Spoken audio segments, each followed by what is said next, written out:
Hello listener, আমার গল্পের আসরে সবাইকে স্বাগতম। আমার গল্পগুলো সবার ভালো লাগলেই লাইক কমেন্ট করে অবশ্যই পাশে থাকুন। ধন্যবাদ। জুনিয়র আন্ডারস্কোর বর লেখায় আল পার্ট 01। তোর ফাজলামিগুলো কি বাদ দিবি আল?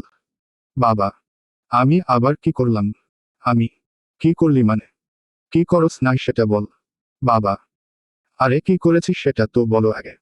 আমি তোর মতিয়ার কাকুর ছোট মেয়ে রিক্তার সাথে তুই প্রেম করস। বাবা, না মানে বাবা, এই রে বাবা, বুঝো কি করে আমি রিক্তার সাথে প্রেম করি?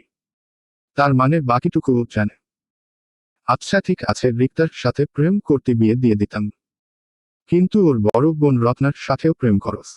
বাবা, কে বলল বাবা এগুলো মিথ্যা কথা? আমি মিথ্যা কথা না। আরো কয়টার সাথে প্রেম করস সেটা তো বলাই যায় না। বাবা, আম্মু দেখো বাবা, তোমার নিরীহ ছেলেটার উপরে কিরূপ দোষারোপ করছে। আমি আমি কিছুই বলবো না। তুই আমার বান্ধবীর মেয়ে রশ্মিকে ও বাদ দিস নেই। আম্মা, আমার নামে ষড়যন্ত্র হচ্ছে। তোমরা তো জানো আমি কত ভদ্র একটা ছেলে। আমি হ্যাঁ জানতাম, কিন্তু এখন সেই বিশ্বাস হারিয়ে গেছে। বাবা, ছেলে কার দেখতে হবে তো, কিন্তু বাবার রেকর্ডও ভেঙে দিচ্ছে। আম্মু মুচকি হেসে বল, আমি শুধু তোমাকেই ভালোবেসে বিয়ে করেছি, অন্য মেয়েদের তো চোখ দিয়ে দেখতামই না। বাবা, হয়েছে হয়েছে, আমার একটা বান্ধবীকেও বাদ দিয়েছিল না। ছেলে তো এমন হবেই। আম্মু, দেখছো আম্মু, সব দোষ বাবার, আর বাবা আমাকে দোষ দিচ্ছে। আমি তোর বাপ তো তাও লিমিটে ছিল, তুই তো সেটাও পার করে দিছস। বাবা, আর হবে না। আমি আর হতে দিব না আমরা। বাবা, মানে আমি মানে তোর মোবাইল ফোনটা দে আমার কাছে। বাবা, ঠিক আছে নাও। আমি ফোন দিয়ে রুমে আসলাম। ফোন দিয়েছি তো কি হয়েছে, রুমে তো আমার ল্যাপে আছে। এটা দিয়ে আজকে বাবার বেস্ট ফ্রেন্ডের মেয়েকে পটাবো। সেদিন আমাকে নিয়ে কি ভাব নিল। অনেক কষ্টে আইডিটা পেয়েছি, বয়সে অবশ্য 1 বছরের বড়। তাতে কি কথা আছে না, একটা ভালোবাসার কোনো বয়স নাই। ল্যাপটপ দিয়ে ও যে প্রেম করতে পারবো এটা আমার বাবা জানেন না হয়তো। জানলে তো ব্রডব্যান্ডের লাইনটাই কেটে দিবে। সকালে ফ্রেন্ড রিকোয়েস্ট পাঠিয়েছিলাম রফিক আঙ্কেলের মেয়ে নীলাকে। একটু আগে কনফার্ম করেছে। করবেই না কেন, এত সুন্দর একটা ছেলের ছবি আমার প্রোফাইলে আছে। অবশ্য এটা ফেক আইডি। রিয়েল আইডি দিয়ে অ্যাড দিলে তো কখনোই কনফার্ম করতো না, কারণ সেদিনের কথাগুলো এরকম ছিল। কেমন আছে আল? নীলা আপু, আপনি? আমি আরে আমাকে চিনছ না? আমি তোমার রফিক আঙ্কেলের মেয়ে নীলা। নীলা? আরে নীলা আপু, চিনব কি করে, এত সুন্দর হয়ে গেছ। আমি থাক, পাম দিতে হবে না আর। নীলা? আরে না, পাম দিচ্ছি না। শুধু সমবয়সী যদি হতে তাহলে প্রেম করতাম তোমার সাথে। আমি আমি খারাপ কি বললাম? দিল গালে একটা থাপ্পড় বসে। মেয়ে দেখে ফ্ল্যাটটা সিরিয়াসলি নিয়েছে। আমিও কম কিসের। একটা কোরিয়ান নায়কের ছবি প্রোফাইলে রেখেছি। অবশ্য এটা ওর ফেভারিট নায়ক, তাই মনে হয় কনফার্ম করেছে রিকোয়েস্ট। তো কথা শুরু করতে লাগলাম। হাই। আমি আসসালামু আলাইকুম। নীলা? ওয়ালাইকুম আসসালাম। আমি আপনার কি ম্যানার নাই? নীলা? মানে আমি কারোর সাথে কথা বলতে হলে যে আগে সালাম দিতে হয় জানেন না? নীলা? ও আগে জানতাম না, এখন জানলাম। আমি আর আপনি আমার ফেভারিট নায়কের ছবিটা রেখেছেন কেন প্রোফাইলে? নীলা? আমার ভালো লাগে ওকে খুব, তাই। আমি সত্যি আপনার ও ভালো লাগে? জানেন আমি ওর সব মুভি দেখেছি। আমার প্রথম ক্রাশও। নীলা? ও প্রথম ক্রাশও, দ্বিতীয় কোনো ক্রাশ নাই? আমি না। নীলা? তাহলে তো ভালোই। আমি ভালো কেন? নীলা? ভালো কারণ তোমার দ্বিতীয় ক্রাশ আমি হব। আমি চান্স মারতেছেন? নীলা? চান্স মারবো কেন? আমি তো চান্স চাচ্ছি। আমি কোনো লাভ নেই। এইসব বিষয়ে কথা বললে আজীবনের জন্য ব্লক খাবেন। নীলা? এটা কোনো কথা হলো? আমি আর ভুলেও যদি ভাবেন আমার পিছনে ঘুরে লাভ হবে তাহলে বলে দি সামনের সপ্তাহে আমার বিয়ে। হেসে বলল মেয়েটা। আরে আপু, আমি তো একটু মজা করতে চাচ্ছিলাম আপনার সাথে। আমি এরকম ভাবেই ছেলেরা শুরু করে, শেষটা হয় ভালোবাসি বলে। নীলা: আরে আল্লাহ, আমাকে ভালোবাসেন? আমি অবাক হওয়ার নাটক করে বললাম, আমি কি সেটা বলেছি? নীলা: হ্যাঁ, বললে ভালোবাসো আমায়। আমি: মোটেও না। নীলা: হ্যাঁ বলেছ। আমি আর কি ভাবলাম রাগ করে রাগের ইমোজি দিবে, কিন্তু না, ঝুলিয়ে রাখার থেকে ও বেশি কষ্ট দিয়ে দিল। ব্লুক দিয়ে দিল আমাকে। যা মেয়ে আমি, ও মজা দেখাবো তোকে। মেয়ের দেমাগ অনেক বেশি, সেটা ছুটিয়ে দিব। দৌড় দিয়ে বাবা আর আম্মুর রুমে চলে গেলাম। আম্মু বাবা, আম্মু বাবা। আমি: কি হয়েছে, চিল্লাইতেছস কেন? বাবা: শুনো। আমি: কি বল? বাবা: আমার লজ্জা করতেছে। আমি: লজ্জা পেতে হবে না, বল আমাদের। আম্মু: আমি বিয়ে করব। আমি: কি, পাগল হচ্ছস? বাবা: পাগল হব কেন? সত্যি বলতেছি, আমি বিয়ে করব। তারপর আর কোনো ফাজলামি করব না। আমি: তুই তো কেবল ইন্টার পরীক্ষা দিয়ে বসে আছস, তোর সাথে কে মেয়ে বিয়ে দিবে? বাবা: আমি জানি না। তোমরা বিয়ে না দিলে কিন্তু আমি কানা, ল্যাংড়া, বয়রা যা পাবো সেই মেয়েকে বিয়ে করে নিয়ে আসবো। আমি: তোর মাথায় এই সব বুদ্ধি আছে কোথা থেকে বলতো? বাবা: জানি না, বলো বিয়ে দিবে কিনা আমায়। আমি: না, ঘুমা গিয়ে। আমি: ঠিক আছে, একটা ছেলে বানিয়েছ, আজকেই ছেলে বাসা থেকে চলে যাবে। আমি: পাগল হচ্ছস তুই? আম্মু: তাহলে বলো বিয়ে দিবে আমায়। আমি: তোর লজ্জা করে না নিজের বিয়ের কথা বাবা মার কাছে বলতেছস? আম্মু: লজ্জা তো করতেই ছিল, তুমি তো বললা লজ্জা রেখে তোমাদের বলতে, তাই বললাম। আমি: তোর সাথে কোন বাবা মেয়ে বিয়ে দিবে বলতো? বাবা: আমি জানি না, আমাকে বিয়ে দিতেই হবে। আমি: আচ্ছা যা ঘুমা গিয়ে, কালকে থেকে মেয়ে দেখবুনি। বাবা: যা, বিয়ে তো আমিও এখন করব। অনেক দিনের ইচ্ছা বিয়ে করার, কিন্তু বাবা আর আম্মুকে বলতে পারতেছি না। বলবই কিভাবে, সব মাত্র ইন্টার পরীক্ষা দিলাম।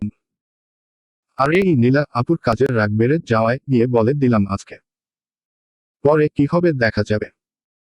আগে পরিচয় পর্বটা শেষ করি। আমি আল মাহবুব, বাবা রায়হান মাহবুব। আমি বাবা মায়ের এক সন্তান। রুমে গিয়ে ঘুমিয়ে পড়লাম। ভাবলাম পরের দিন মনে হয় মেয়ে দেখবে আমার জন্য, কিন্তু না, দেখেনি। রাতে কথা হলো বাবার সাথে, আমার জন্য মেয়ে দেখলে না কেন? আমি: মেয়ে দিয়ে কি করবি? বাবা: বিয়ে করব। আমি: উপার্জন করস যে বিয়ে করবি? বাবা: তোমার কি কম আছে যে আমার এখন কিছু করতে হবে? আমি: আচ্ছা বাবা, দেখব। বাবা: দেখতে দেখতে 4 দিন কেটে গেল, কিন্তু আমার জন্য আর মেয়ে দেখা হচ্ছে না। কালকে নাকি ও নীলা আপুর বিয়ে, আমাদের স্পেশালি ইনভাইট করেছে। বাবা আর আম্মু আজকেই চলে গেছে, আর আমি কালকে যাব। ভাবলাম বাবা তো আর মেয়ে দেখবেন না, আমি বিয়ে বাসা থেকে মেয়ে খুঁজে নিব। গেলাম পরের দিন বিয়ে বাসায়, কিন্তু কে জানে আমাকেই বিয়ে করতে হবে নীলা আপুকে। চলবে, অপেক্ষা করুন দ্বিতীয় পার্টের জন্য। জুনিয়র আন্ডারস্কোর বর, লেখায় হাল, পার্ট 02। সকালে বিয়ে বাসায় গেলাম। নীলা আপুদের বাসা আমাদের বাসার কয়েক বাসা পরেই, তাই হেঁটেই যাওয়া যায়। আপুরা এতদিন ঢাকায় ছিল, তবে রফিক আঙ্কেলের ট্রান্সফার হয়ে যাওয়ায় আবার চলে আসছেন তারা এইখানে। হাঁটতে হাঁটতেই চলে আসলাম নীলা আপুদের বাসায়। দোয়া করি নীলা আপুর জামাই যেন মাতাল হয়, প্রতিদিন মদ খেয়ে হেসে রাতে পিটাবে ধরে। অমন জামাই পেলে আমি 2 টাকার সিন্নি কিনে বাচ্চাদের খাওয়াবো। হেঁটে নীলা আপুর বাসায় চলে আসলাম। চারিদিকে শুধু মেয়ে আর মেয়ে, এত মেয়ে হবে ভাবতেই পারিনি। তাহলে আর কি, আমি আমার কাজে লেগে পড়ি। একটা মেয়েকে দেখলাম, দেখে মোটামুটি ভালোই লাগলো, তাই ভাবলাম এবার এটার সাথেই প্রেম করব আর এটাকেই বিয়ে করব। প্রেম করতে করতে তো এখন ক্লান্ত, বিয়ে তো করতেই হবে। তুমি রূপা না? আমি নাম জানার জন্য বললাম আর কি। আরে আল ভাইজে, আমি দিয়া না, আমি হিয়া। হিয়া? হিয়া মানে? ও, চিনতে পারছি, তুমি তো নীলা আপুর চাচাতো বোন। আমি: হ্যাঁ ভাইয়া, ভালো আছেন? হিয়া: ভালো কিভাবে থাকি বলো। আমি: কেন, কি হলো? হিয়া, এই ভাইয়া বলে কষ্ট দিলা। এখন এত মানুষের সামনে কাঁদবো কি করে বলো তো? আমি, আপনি তো এখনো সেই দুষ্টুই রয়ে গেলেন। হিয়া, উহু, আগের মতো নেই আমি, এখন বড় হয়েছি। আমি হিয়াকে টান দিয়ে আমার বুকের উপরে নিয়ে আসলাম। দুজনে খুব কাছাকাছি চলে আসলাম। কথা বলতে বলতে আমরা একটু ফাঁকা জায়গাতেই চলে আসছিলাম। ভাবলাম এটাই সুযোগ মেয়েটাকে বসে আনার। কোনো কথাই বলছেন না, শুধু তাকিয়ে আছে আমার চোখের উপরে। কি হলো এভাবে তাকিয়ে আছো যে? আমি, কেউ দেখে ফেলবে, আপনি ছাড়ুন তো। হিয়া, আগে বলো কখনো ভাইয়া বলবে আর? আমি, কখনোই বলবো না। হিয়া, কাঁদছো কেন? আমি, জানি না, আপনি ছাড়ুন তো। হিয়া, ধরেছি যখন একবার, তখন কি আর ছাড়তে মন চাই বলো? আমি, কেউ দেখে ফেললে সমস্যা হবে। হিয়া, আমি কোনো কথা বললাম না। কেন জানি লাল লিপস্টিক দেওয়া ঠোঁটটাতে একটা চুমু দিতে মন চাচ্ছিল, তাই ঠোঁটটা আগিয়ে দিচ্ছিলাম। হিয়াও বুঝে গেল কি করব, তাই আমাকে ধাক্কা দিয়ে সরে গেল। কিন্তু যাওয়ার আগে বুকে কয়েকটা কিল দিয়ে গেছে, সেই সাথে ভেঙচি কেটে গেছে। বুঝে গেলাম মেয়ে পটে গেছে। এবার আমার বিয়ে আটকাইকে। আমি তো বিয়ে করব এই মেয়েটাকেই। আমিও সেখানে থেকে চলে আসলাম। বাবা আর আম্মুর সাথে দেখা হলো। তারা আমাকে খেয়ে নিতে বলল। আমি তাদের কথা মতো খেয়ে নিলাম। অবশ্য এর মাঝে হিয়ার সাথে কম মজা করছিলাম না। ভেবে নিয়েছি যখন নীলা আপুকে নিয়ে যাবে তার শ্বশুরবাড়িতে, তখন আমি যাব তার সাথে। কারণ হিয়াও যাবে। গেলেই তো মজা নিতে পারবো, না হলে যে সব মিস। কিন্তু শালার জামাই এর বাদশা বিয়ে করতে আসে না কেন? ভাবলাম বাইরে গিয়ে একটা সিগারেট খেয়ে আসি। বাইরের একটা দোকান থেকে একটা সিগারেট কিনে নিয়ে সেটা শেষ করলাম। অবশ্য আমি সিগারেট খেলে একটু আস্তে আস্তেই টান দিই। অনেক সময় দেখা যায় একটা বা দুইটা টানেই শেষ হয়ে যায়, কারণ তখন হয়তো আমি সিগারেট হাতে নিয়ে পরিবেশের দৃশ্য দেখতে ব্যস্ত থাকি। সিগারেট শেষ করে আবার ঢুকলাম বিয়ে বাড়িতে। কিন্তু বিয়ে বাড়ির মতো লাগছিল না। দেখলাম কয়েকজন কান্না করছে। বুঝলাম না, কেউ কি মারা গেল নাকি নীলা আপু পালিয়েছে। আল্লাহ জানে কি হয়েছে। আমি হিয়ার কাছে গেলাম। দেখি চুপ করে বসে আছে। কি হয়েছে হিয়া? আমি, নীলা আপুর যে ছেলের সাথে বিয়ে ঠিক হয়েছিল তার অ্যাক্সিডেন্ট হয়েছে। আপাতত কোমায় চলে গেছে সে। হিয়া, তো এখানে কান্নার কি আছে? আমি, আপনি বুঝবেন না। একটা মেয়ের বিয়ের দিনে যদি বিয়ে ভেঙে যায় তাহলে তার উপরে কত বড় কলঙ্ক লেগে যায়। হিয়া, ও ও, এখন কি করার? আমি, জানি না। দেখি বড় আব্বু কি করে। হিয়া, আমার নিজের ও খারাপ লাগতেছে। ইস, মেয়েটার কি হলো? আবার খুশিও লাগতেছে, কারণ আমার সাথে ভাব নেওয়ার ফল এটা। আমাকে ব্লক দিয়েছ, তাই তোমার লাইফ থেকে প্রথম হবু বর ব্লক হয়ে গেছে। কি মজা, কি মজা। ভাবছিলাম একটা লুঙ্গি ড্যান্স দিব, কিন্তু না, সেটা করলে আমি মনে হয় বাসায় সুস্থভাবে যেতে পারবো না। ভাবলাম নীলা আপুর মুখখানা একবার দেখে আসা যাক। যেই ভাবা সেই কাজ। চলে গেলাম নীলা আপুকে দেখতে। কিন্তু দেখা পেলাম না। দেখা করার আগেই বাবা আমাকে নিয়ে গেলেন। শোন, কথা আছে তোর সাথে। বাবা, হ্যাঁ বলো। আমি, খুব তো লাফাচ্ছিলি বিয়ে করবি। আমরা তোর বিয়ে দিয়ে দিব। বাবা, কি বলো? আগে বলতে তো। মেয়েটাকে? আমি, তোর রফিক আঙ্কেলের মেয়ে নীলা। বাবা, পাগল হচ্ছ, তিনি আমার থেকে বড়। আমি, 1 বছরের বড়, কোনো বড়ই না। আর দেখ, আজকে ওর বিয়ে না হলে হয়তো এরপর ভালো কোনো ছেলেই পাবেন না ওর জন্য। বাবা, তাতে আমার কি? আমি সিনিয়র কাউকে বিয়ে করতে পারবো না। আমি, চুপ, যেটা বলতেছি সেটাই কর। বাবা ধমক দিয়ে বললে। অবশ্য বাবাকে এখন গালি দিতে পারি না। নিজের বন্ধুর জন্য ঠিক কাজটাই করতেছে। যাক, বিয়ে তো একটা করতেই চাচ্ছিলাম। এটা হলে দোষ কি? 1 বছরের বড়, তাতে তো কোনো সমস্যা নাই। ভর্তি হলে তার কলেজেই ভর্তি হব। তারপর একসাথে 2 স্বামী স্ত্রী কলেজে যাব। ওয়াও, ভাবলেই কত মজা লাগে। কিন্তু তার যে ভাব, কিছু একটা তো করতেই হবে। হ্যাঁ মনু, দেখো কি করি তোমার সাথে। Wait and see. বিয়েটা হয়ে গেল। কবুল বলার সময় অবশ্য হিয়ার দিকে তাকিয়েছিলাম। মেয়েটার মনে হয়তো একটু হলেও জায়গা করে নিয়েছিলাম, তাই তো চোখে পানি দেখেছি। এরকম পানি অনেক দেখেছি, তাই আর মায়া হলো না। আমার ও বাকি করার আছে। সিনিয়র বউকে তো একটা শিক্ষা দিতেই হবে। হ্যাঁ, খুব ভালো শিক্ষা দিব। বিয়েটা আমাদের খুব সুন্দর না হলেও ভালোই হলো। বিয়ের পুরো মজা না নিতে পারলেও যেটুকু পেয়েছি সেটাতেই যথেষ্ট। কারণ দুপুরেই পেট ভরে খেয়েছিলাম, তাও আবার সন্ধ্যার আগে বসিয়ে খাওয়াছে। সন্ধ্যার পরে বউ নিয়ে ফিরলাম আমরা বাসায়। বাবার গাড়িটা এনেছিল আমাদের নিয়ে যাওয়ার জন্য, সেটাই চলে আসলাম বাসায়। আসার পর আম্মু নিয়ে গেল আপুকে আমার রুমে। দূর কয়েকদিন ধরে বউ বউ করে পাগল হয়ে যাচ্ছিলাম। এখন বাসায় বউ আছে, তারপরেও মন চাচ্ছে না বউয়ের এখন। কিন্তু কিছুই করার নাই। রাত 10টায় আমি আমার ঘরে ঢুকলাম। অবশ্য বাইরে দিয়ে টই টই করছিলাম। তখন বাবা ধরে রুমে পাঠিয়ে দিল। আমি রুমে ঢুকলাম। ঢোকার পর নীলা আপুর কাছে আসতেই নেমে আমার পা ধরে সালাম করলো।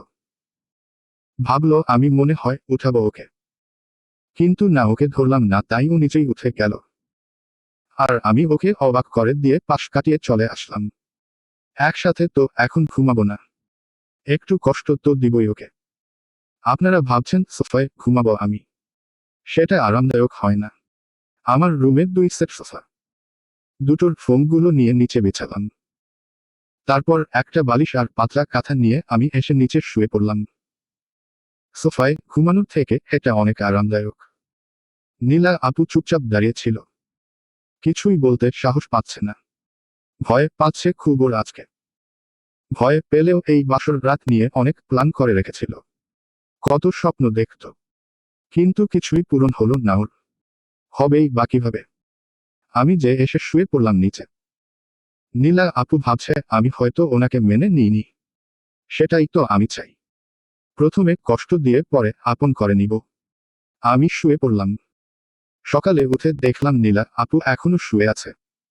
পরনে তার রাতের শাড়ি, গহনাগুলো এখনো খুলেনি, যেভাবে ছিল সেভাবেই ছিল। আমি দেখতে লাগলাম চেহারাটা। মায়াবী একটা চেহারা, যতই দেখি ততই মায়ে পড়ে যায়। কিছুই করার নাই, এখন একটু দুষ্টুমি করতে পারতাম, কিন্তু তাহলে তো মজাই নিতে পারবো না। আমাকে অপেক্ষা করতে হবে। আমি উঠে ফ্রেশ হয়ে বেকুনিতে আসলাম। হালকা এক্সারসাইজ করতে লাগলাম। আর নীলা আপু তখনই উঠেছে। নিচে দেখে তার স্বামী নেই, আশেপাশে তাকেও দেখল না। কিন্তু বেকুনিতে চোখ পড়তেই খালি গায়ে পরনে একটা ট্রাউজার পরে হাল ব্যায়াম করছে। এতদিন ওকে নিয়ে না ভাবলেও আজকে যে নীলার কল্পনার জুড়ে শুধুই আল। কালকে সারারাত আলের মুখ দেখেই পার করেছিল নীলা। যতই বয়সে ছোট হোক আল, এখন যে সে তার বর, তাকে মেনেই নিতে হবে নীলার। কিন্তু সেদিন ওভাবে আলকে বলেছিল নীলা, তাই হয়তো আল রাগ করে নীলার সাথে রাতে অমন করলো, এটা নীলা ভাবছে। যে করেই হোক নীলা ওকে সরি বলবে একটা। নীলাও ফ্রেশ হয়ে নিল। রাতে ঘুমাতে পারেনি, তাই উঠতে দেরি হয়ে গেছে। তাই নিচে গিয়ে এখন তার শাশুড়ি আম্মার কাজে সাহায্য করতে থাকলো নীলা। চলবে, অপেক্ষা করুন তৃতীয় পার্টের জন্য। জুনিয়র আন্ডারস্কোর বর, লেখায় হাল, পার্ট 03। নীলা আম্মুর কাজে সাহায্য করতেছিল। তখন আম্মু ওকে বলে উঠল, বৌমা এগুলো রাখো তো, তুমি নতুন বউ এই বাসার, আর এসেই কাজ শুরু করে দিলে। আম্মু, আন্টি দিন না, আমাকেই তো করতে হবে। আম্মুর হাত থেকে ঝাড়ুটা নিয়ে বলল, আন্টি কেন বলতেছ? আমি তো তোমার আম্মু এখন থেকে, তাই না? আমাকে আম্মু বলো ডাকো। আম্মু, ঠিক আছে। আমিও আপনার মেয়ে এখন থেকে, তাই আমাকেও আমার বাসার কাজ করতে দাও আম্মু। নীলা, হা হা হা, পাগল মেয়ে পারেও বটে। আম্মু, হুম। নীলা, এখন এসব রাখো, আমি চা আর কফি করে দিচ্ছি। চা তোমার আঙ্কেলকে দিয়ে আসো, আর কফিটা তোমার ওনাকে দিয়ে আসো। মুচকি হেসে আম্মু, ঠিক আছে আম্মু। নীলা, নীলা ভাবছে কাজটা খারাপ না, কফির বাহানায় কথা বলার সুযোগ পাবে। এই সুযোগে সরিও বলবে আলকে। তাই ভাবতে লাগলো কিভাবে বলবে। এমন সময় আম্মু ওকে ধাক্কা দিয়ে বলল, কি হলো মা? কি ভাবছো দাঁড়িয়ে দাঁড়িয়ে? আম্মু, কিছুই না আম্মু, হয়েছে, দাও আমি দিয়ে আসছি। নীলা। আম্মু মুচকি হেসে দিল। আর নীলা চা আর কফি নিয়ে আসলো বাবার কাছে। চা দিল বাবাকে। মা, তোর সাথে কি আমরা অন্যায় করলাম? বাবা। আরে কি যে বলো না আঙ্কেল। নীলা। না, তোর কাছ থেকে অনুমতি না নিয়েই আমার ছেলের সাথে তোর বিয়ে দিয়ে দিলাম। বাবা। আঙ্কেল, আপনারা তো আমার ভালোই চান, তাই না? খারাপ তো চেয়ে আর কিছু করেননি। নীলা। হুম। আমার ছেলেটা অনেক দুষ্টু প্রকৃতির, সেটা তো জানোসই তুই। তোকেই ওকে লাইনে আনতে হবে মা। বাবা। হ্যাঁ বাবা, আমি ঠিক করব ওকে। নীলা। জানি তুই পারবি। বাবা। হ্যাঁ, দোয়া কইরো তুমি। তাতেই হবে। নীলা। হুম্মম করব। বাবা। নীলা হাসি মুখে বাবার রুম থেকে বেরিয়ে সিঁড়ি বেয়ে উপরে চলে আসলো। এসে দেখে আল বেলকনির পাশে দাঁড়িয়ে আছে আপন মনে। নীলা ভাবল মনে হয় দাঁড়িয়ে মনোরম পরিবেশ উপভোগ করছে। কিন্তু তো এটা জানে না আমি দাঁড়িয়ে দাঁড়িয়ে সিগারেট টানছিলাম। যখন ধোয়া উপরে ছাড়লাম তখন নীলা বলে উঠল, তুমি সিগারেট খাও? নীলা। কে? আমি ভয়ে পেয়ে পিছনে তাকিয়ে দেখলাম নীলা আপু। সিগারেটটাও সামনেই টান দিলাম। তারপর নিচে ফেলে দিয়ে পাড়া দিলাম। আমার একদমই পছন্দ না যারা সিগারেট খায়। নীলা। তো আমি ওর সামনে এসে দাঁড়ালাম। দাঁড়িয়ে মুখে থাকা ধোঁয়াটা ওর দিকেই ফু দিয়ে বের করলাম। কি করছো? আমার ধোঁয়ায় অনেক অ্যালার্জি। নীলা কাশতে কাশতে। তো আমার কিছু করার আছে। আমি ওর হাতের ট্রে থেকে কফিটা নিলাম। কিছু বলার ছিল তোমাকে? নীলা। হুম্মম বলেন। আমি। তুমি কি রেগে আছো আমার উপরে? নীলা। রাগ করব কেন? আমি। সেদিন থাপ্পড় দিলাম তোমাকে। নীলা। আরে না, আপনি বড় আপু হিসাবে তো মারতেই পারেন। আমি কিছু মনে করিনি। আমি। ও ও, ও, ও, সত্যি তাহলে রাগ করনি? নীলা। না। আমি। ওকে থাকো তাহলে। নীলা। নীলা খুশিতে নাচতে নিচে চলে আসলো। ভাবলো হয়তো নতুন বিয়ে হয়ে গেছে তাই আমি নার্ভাস হয়ে রাতে অমন করেছি। আমিও অবাক হয়ে গেলাম নীলা আপুর হাসি মাখা মুখ দেখে। আমিও হাসতে লাগলাম। দূর, কিছু বললাম না কেন? একটু কষ্ট তো দিতে পারতাম। কিন্তু পারলাম না। একটু পর আমার ডাক দিল নাস্তা করতে। তাই নিচে নামলাম। ভাবলাম নতুন কিছু খেতে পারবো বাসায়, যেহেতু নতুন বউ। কিন্তু না, নতুন কিছুই পেলাম না। আমার হাতের রান্নাই খেতে হবে। রুচি ভাজা এবং ডিম ভাজি খেলাম। অবশ্য খাওয়ার সময় প্রথমে আম্মুই বেড়ে দিচ্ছিল। পরে যখন একটা রুচি প্লেটে তুলে দিল নীলা তখন আর খেলাম না। হাত ধুয়ে উঠে গেলাম। নীলা হয়তো বুঝেছে আমি কেন উঠে গেলাম। এমনিতেও তিনটার বেশি আমি খেতে পারি না। আগে থেকেই তিনটা খেয়ে নিলাম। পরেরটা যখন তুলে দিল নীলা আপু তখন হাত ধুয়ে উঠে গেলাম। নীলার মুখের দিকে তাকালাম, দেখলাম মুখ কালো করে রেখেছে। দেখলাম ওর এমন লুকেই ওকে অনেক সুন্দর লাগে। আমি রেডি হয়ে নিলাম। আজকে কলেজে ভর্তি হতে হবে। অনেকটা সুবিধা হয়েছে এক কলেজে থাকায়, 2 দিন পর থেকে ক্লাস শুরু হবে। রোজ বউয়ের সাথে কলেজে যাব, সে কি মজা। আমি রেডি হয়ে বের হব তখন। কলেজে ভর্তি হতে যাচ্ছিস? বাবা। হ্যাঁ বাবা। আমি। তাহলে বৌমাকে নিয়ে যা। বাবা। আরে আমি কলেজে ভর্তি হতে যাব, ও গিয়ে কি করবে আজকেই? আমি।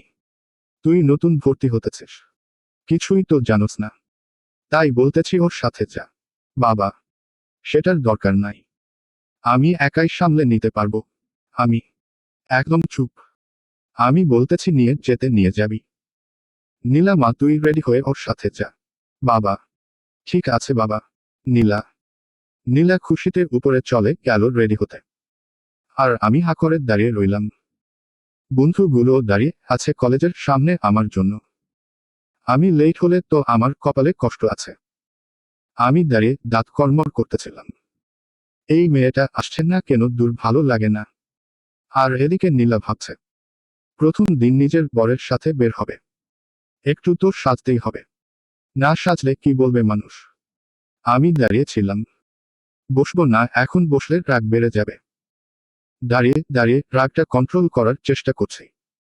একটু পরই নীলা সিঁড়ি দিয়ে নামলো। কালকেই ওর সব জামা কাপড় আর বাকি জিনিস নিয়ে এসেছিলে বাবা আর আম্মা। তাই মনে হয় সুন্দর করে সাজতেন পেরেছে। কালো একটা জামা পরেছে, সাথে কালো কাজল চোখে, ঠোঁটে হালকা লাল লিপস্টিক, হাতে দুটো হলুদ সোনার চুড়ি, মাথায় হিজাব পরা। দেখতে পুরো একটা পরীর থেকে কোনো অংশে কম না। আমার কাছে পরীর মতো মনে হচ্ছিল, কারণ আমি পরী দেখিনি। ঠোঁটের পাশের ছোট তিলটা আরো সুন্দর করে তুলছে ওকে। আমি জানি অনেক রাগী নীলা আপু, কিন্তু অবাক হচ্ছি কারণ ওনার রাগ দেখাচ্ছেন না আমার উপরে। আমার মনে আছে ছোট থাকতে ওনার গালে একটা চুমু দিয়েছিলাম, সেইটার জন্য আমাকে বটি দিয়ে দৌড়ানি দিয়েছিল। সেই কথা কি এখনো ভুলতে পারি আমি? সে কি ভয়ানক দৃশ্য ছিল! আমি তো সবকিছু শোধ নিব এখন। ভাবতেও পারিনি আমার ছোটবেলার ক্রাশ আমার বউ হবে। একটু মজা তো আমি নিবই, কিন্তু আমারই মজা হয়ে গেল। এভাবে হা করে তাকিয়ে আছো কেন? নীলা কোথায়? আমি দেখেছি আমি। নীলা বাদ দিন, চলুন তাড়াতাড়ি। আমি নিজের বউকে কি আপনি করে বলে? নীলা মনে মনে বলল। কি হলো দাঁড়িয়ে রইলেন যে, চলুন।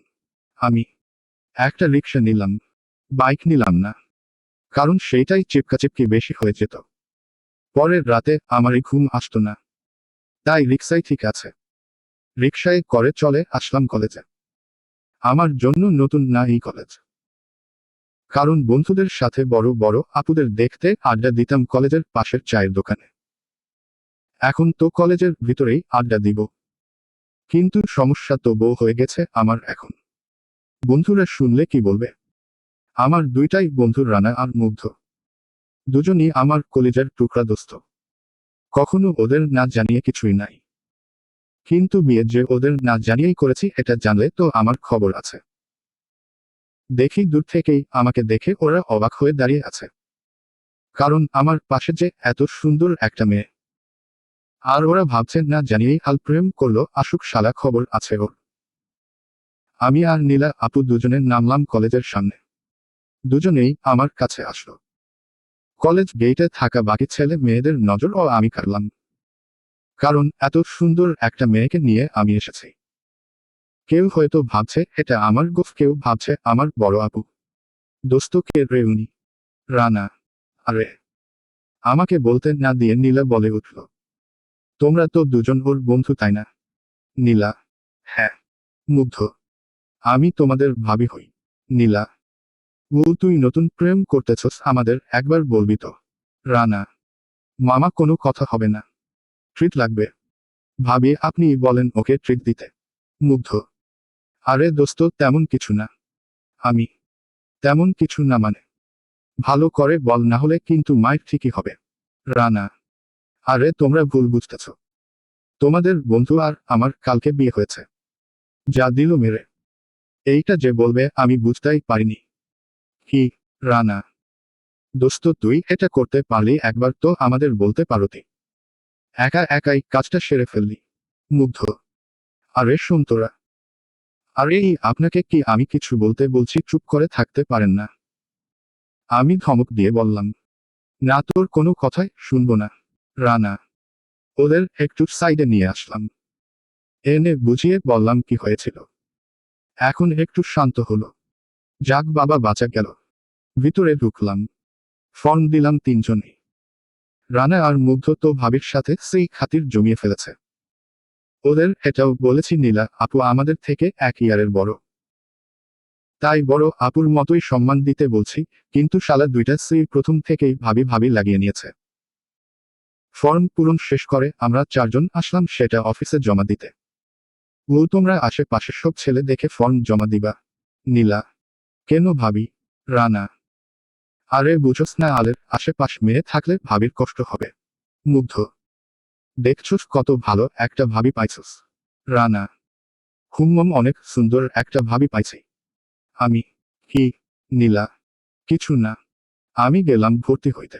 আমি রানা আর মুগ্ধ ফর্ম জমা দিল, কিন্তু আমারটা জমা দিব এমন সময় ভিতরের অফিসার ব্রেক নিল।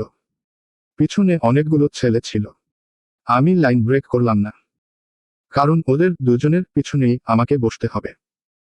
কিন্তু পিছনের সব ছেলেগুলো লাইন ব্রেক করে হাঁটাহাঁটি করতেছিল। অফিসার আসলো, কেউ দেখে নি তাই আসলো না।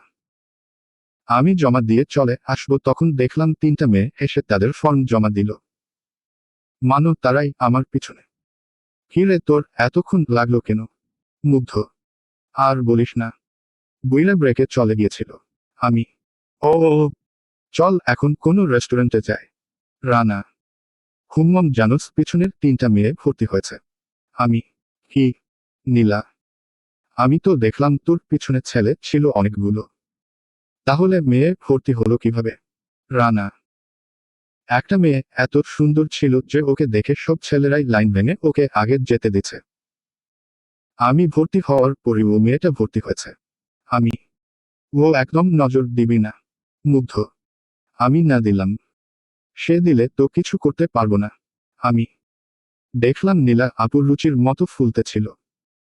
মনে হচ্ছিলে এখনই আমাকে পুরো কলেজ দৌড়িয়ে মারবে। চলবে, অপেক্ষা করুন 4র্থ পার্টের জন্য। জুনিয়র আন্ডারস্কোর বর, লেখায় হাল, পার্ট 04। রাগ হলেও কিছু বলল না আমাকে নীলা আপু। কিন্তু রানা আর মুগ্ধ আমাকে ছাড়ল না।